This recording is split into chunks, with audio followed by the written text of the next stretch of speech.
Hello everyone, it's me Jenny, and I am elbow deep in a lot of work right now, and it's going to get quite late because I got up late today, and so I haven't done any work. So even though it's nearly 11 o'clock at night, I'm going to be staying up very, very late, and so I wanted to get my commentary finished. I'm not wearing any makeup or anything like that, and so I'm just going to go through the comments that I've answered, and if I am incredibly unentertaining, at least there's a fireplace in the background so you guys can look at how pretty the fire is if I get boring. So in no particular order, on my Alice Madness Returns video, Ryan commented that the game was fun.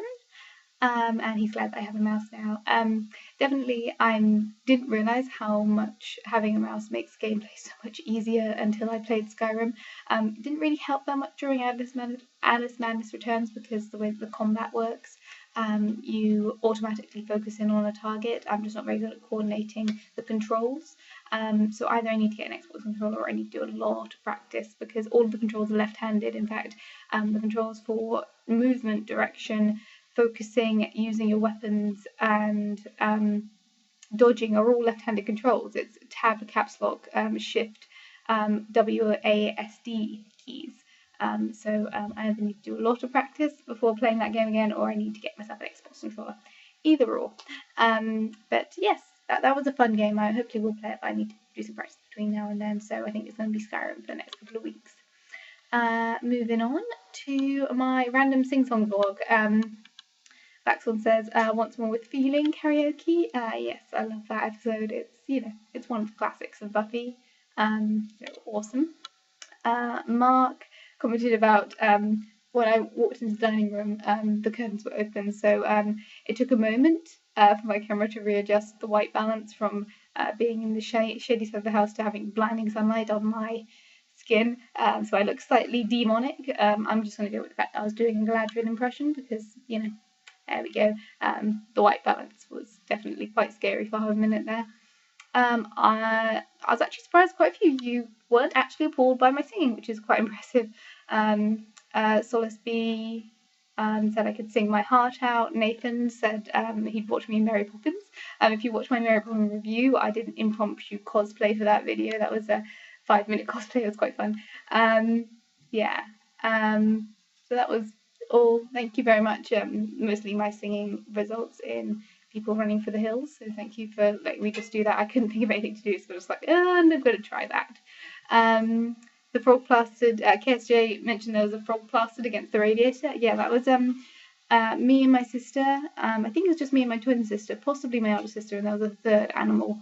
Got given these like magnetic little fluffy toys. They've got the magnetic body, and then they've got little magnetic, like the back of their heads are magnetic and their arms are magnetic, so you do them to fridges or to radiators and that sort of thing. If you poke their stomach, they make like oink oink or really deep noises, and they're very, very old. I think the only one left is the frog that lives on the landing, but yeah, he's a good old frog. Solace B wants to rummage through my bookcases. If you go way back to my first, 5-6 movie reviews, because I happened to film in front of my first bookcase and the one in here, which is the wall bookcase, and got the name Class Librarian for the next, I think it's 5 or 6 videos for Movie Club's, not Movie Club Strikes Back, for Saucepan Movie Club. I went around the house and filmed in front of pretty much all the bookcases in the house, and I think that lasted for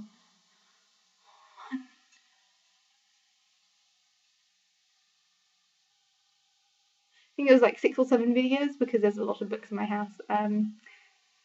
Books are nice. I like books. If there was, I was talking to some of the Project Chroniclers yesterday, and they were saying if there was a power cut, at least I'd have something to read, and I wouldn't be stuck without any form of entertainment. And that would be very true. Moving on to my comic commentary for last week. Mark Armano said he liked the Electra movie because of Jennifer Garner.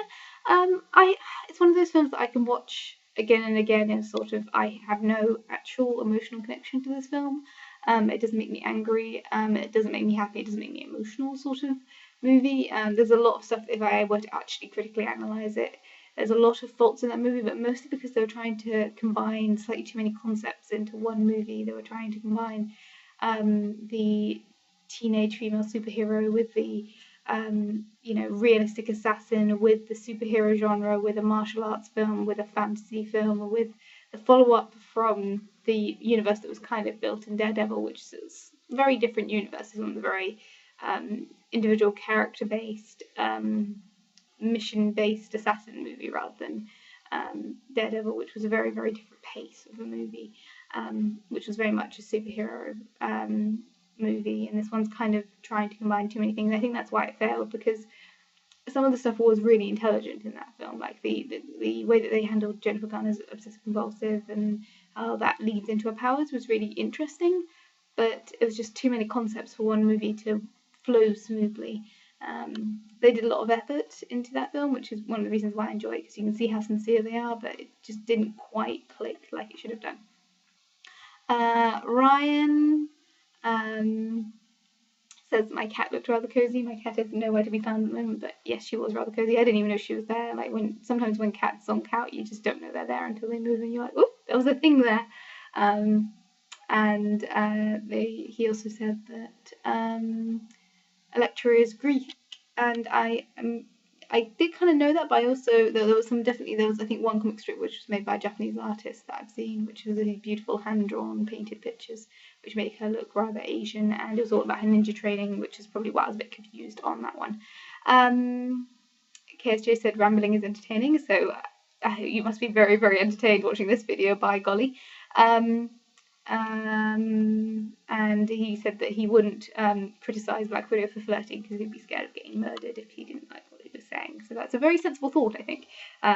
Black Widow is a flirt, and that's part of her character. Like I rewatched Iron Man 2 the other day, and that is kind of part of her character. She knows her level of sexuality, and she does flirt with different characters. But let me turn this down a little bit. But yes, if she's pissed off with you, she could murder you without blinking. And yes, the Nathan Lyle said that it is the joke was in poor taste, but was blown out of proportion, which is basically what's going on there. And thank you, Livin, for reminding me what a helicarrier is, because I forgot what that was. Moving on, my Sunday crafts video. A lot of you just encouraged me on that video. I finally managed to make some progress on my Mecha cosplay. I still need to work on that outfit, but thank you all for your first thoughts. I don't think I've seen is it Balaz? BALAZS 90. I don't really know how to pronounce your name, but I think you're new, so thank you. Thank you for the encouragement. And AR7275, also thank you for the encouragement. And Baxon, you're just really nice. Hopefully more progress will be made on that as I go. On to my next video, which is my Naked Truth video on earthquakes. Trisha, bless you cottons, for always replying. It says she's looking forward to VidCon and thought that was very clever to put my camera being shaky and given the subject matter. As always, when I get complimented on my cinematography, it's always entirely unintentional, but thank you very much for that. Raymond guessed that it was the Icelandic volcano eruption that messed up my sister's travel plans, or nearly, but didn't actually mess up my sister's travel plans. So good on you for being aware of international events. KSJ asked about my ties on the book, on the chest of drawers behind me, and some ties. I might talk about them next time I don't have a cosplay idea or haven't made any progress. It's one of the reasons why I'm looking forward to making my Maka cosplay, because that character has a tie. In my first primary school, we didn't have to wear ties. In my second primary school, I did. That's the purple one with the yellow stripes. And I wore that for a year in year 6 when I was about 10 years old as the winter uniform and summer uniform. It was a cotton white and purple dress. Secondary school, I also had to wear a tie. That tie is not actually up there. I'm not sure why, which was black and gold. And I wore that from when I was 11 through to when I was 15. In secondary school before I moved up to sixth form. I got very used to wearing ties. And then the summer uniform, I think for most of the years of my secondary school, the summer uniform was just you didn't have to wear the tie. And then they did allow us, I think it was maybe the last 2 years of my school career when we were allowed to wear set polo shirts. but mostly you had to wear a tie. And the other 2 ties I actually made for cosplays. The kind of navy dark one with silver stripes I made for last year's Halloween costume. I went as the worst witch, Mildred Hubble, and so I made that tie from First Principles. It's got like silver leaf, which I was really proud of because it kind of looks like spiderwebby. It's very appropriate and kind of worked with the costume design from the TV series. And the other tie I made as a really quick cosplay for a movie club Strikes Back hangout, and we were doing a Harry Potter hangout, and so I did an impromptu Luna Lovegood cosplay. So I just basically messed up my hair and I put a chopstick through it so it looked like I had my wand behind my ear, and I took some old 3D glasses and printed off a spectroscope thing from the internet and gliterated that so it looked all nice. And made the tie, and I wore a navy jumper with a white shirt, and I've got some like gold like disc earrings, and so I stuck like fake radishes to them, like radish pictures. So that was a 5-minute cosplay. So those are those ties. The more you know. I don't actually have them in front of me, so like that's all. Go back to that video if you want to find out more about those ties. Again, I might do exactly what I've just done in an entire separate video at some point, but probably when I'm making my Maca tie would be the best tie to discuss those again. Well, Rambly. Ryan Butterfield said the last earthquake he felt he didn't really feel. Yeah, you don't really expect earthquakes in Britain, and snows do kind of get in the way. And he also apologised for maybe not making sense because he was tipsy. So enjoy being tipsy. I hope you had a good evening. I assumed it was in the evening. And Nathan Lyle said he's never been in a natural disaster apart from flooding. And again, it's more inconvenient and very few people actually get physically harmed, although it does do property damage. And the valleys are the worst places, which usually are for flooding. On to my anime-ish review thingy for Long Live the Queen. Ryan said it sounded interesting. I'm wondering what my favourite game is. My favourite game is it's very hard to say what my favourite game is because it does depend on my mood. All the Harry Potter games that I own, so the first 3 PC Harry Potter games I've played many times. I really enjoy Resident Evil 4. Which doesn't sound like my cup of tea, but I think it's because I really love the characters. I really love Leon and Ada. I think they're awesome, badass characters, and I think that's really the game that got what I love about the Resident Evil franchise, which is the concept that most horror films, or not most horror films, but one of the tropes that I kind of find really annoying with horror films is you live in this world where like for example, a zombie attack happens, and you go through the universe, and at the end of the mission you find out that it's actually something supernatural and you have no control over it, but it's something so out of the blue that you can't have thought of it, and it has all like throughout the film it's like it can't be the Walking Dead, it must be people who have viruses, and it turns out it's actually demons. While in Resident Evil, what I love about it is, particularly in Resident Evil 4, where they got it to a T, is the classic horror thing where you think, oh, it's the army of the Walking Dead, it's, creepy mansions and castles and, mystical cults, and you think that it's something completely out of the blue, and then you find out that it's actually parasites, it's something that's solvable using science.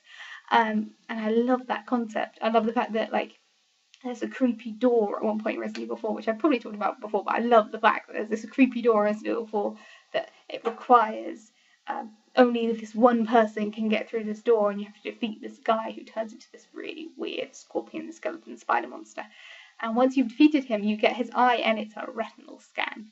And that I love, and I don't know why, but I love that concept. And it's one of the things that really annoys me about the films is they've completely neglected that classic horror film haunted house aspect of the Resident Evil franchise. They don't do that hiding the modern behind the old. They're just fixed for modern, which is one of the things that kind of disappointed me. But there you go. I really enjoyed it, and I really do enjoy that game. The game that I can play most willingly and just get on with it is Skyrim, which is why I stream that one the most often, because I just get into that universe and I can do things and it makes me happy. Sorry, that was a very long-winded answer. Moving on to my Sunday crafts fabric thoughts. KSJ commented that he's a fellow night owl. Tonight is going to be another late night. Last night I stayed up with the chroniclers, mostly talking about Game of Thrones until I think it was 6 o'clock in the morning before I went to bed. So I've spent today doing nothing, and now I realise that I have so much work to do that I haven't been doing, that I've been saving for my day off, and I haven't done. And it's nearly 11 o'clock at night, and I have not done any of it. So I'm going to be staying up really late tonight and then regretting it tomorrow when I go to work. But I have to do this work before I go to work. So there we go.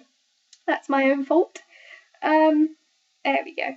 Fellow night owl and some interesting thoughts about fabric. So thank you. I'm glad I got you thinking about fabric. It's one of those things that a lot of people don't think about, all of the different things that you have to think about in terms of fabric awareness when it comes to costume making and just fabric work in general.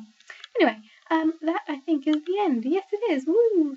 There we go. That was a very long one. That's 16 minutes long. Wow. Thank you all for watching. I'm going to settle down, do some work, and stay up alarmingly late. So there we go.